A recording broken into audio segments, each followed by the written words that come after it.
Hey guys, welcome back to the channel. Today, this is the quick pickup that I picked up, and it's Amazing Spider-Man number 148. Does anybody know what makes this book special? That's correct.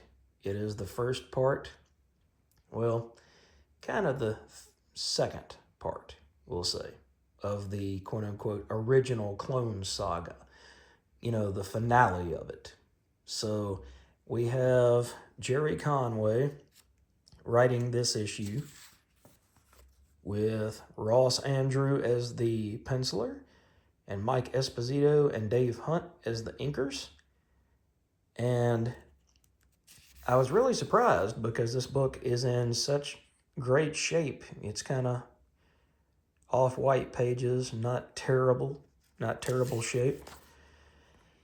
And you get this awesome artwork by Ross Andru, who drew the title for a very long time and was a very, very solid artist.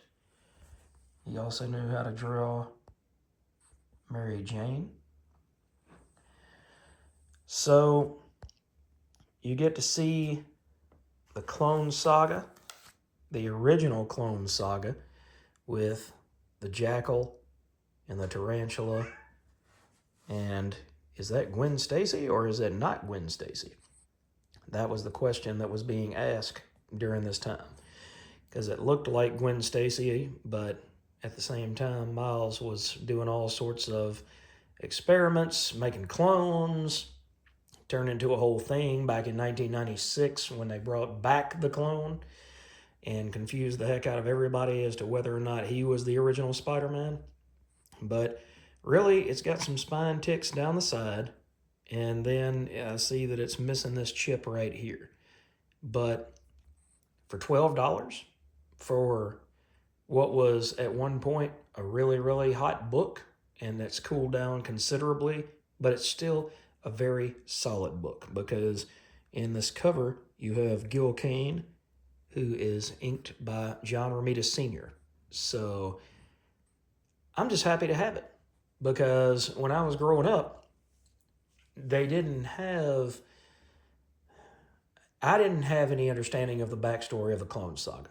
I was too young to have been alive during the original release of these books, and for whatever reason, I really loved the idea of collecting the first 100 issues of Spider-Man, and then collecting, like the Todd McFarlane era on.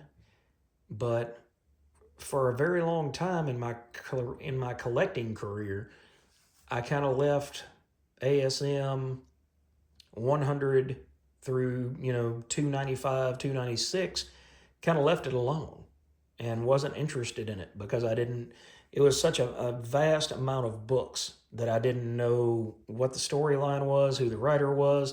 I knew that Stan Lee had quit the title not too long after issue 100, so I knew that he didn't write all of those stories.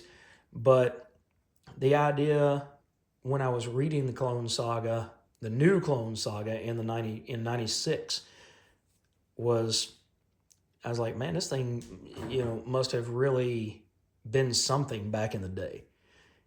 But now to go back and look and see that, this was going on through the late 130s all the way through issue 149. So it was really about a year-long storyline.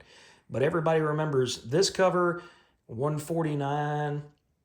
Those are the two covers that really pop off, because you've got Spidey being thrown off of the bridge, and then 149 shows the two Spider-Men fighting each other.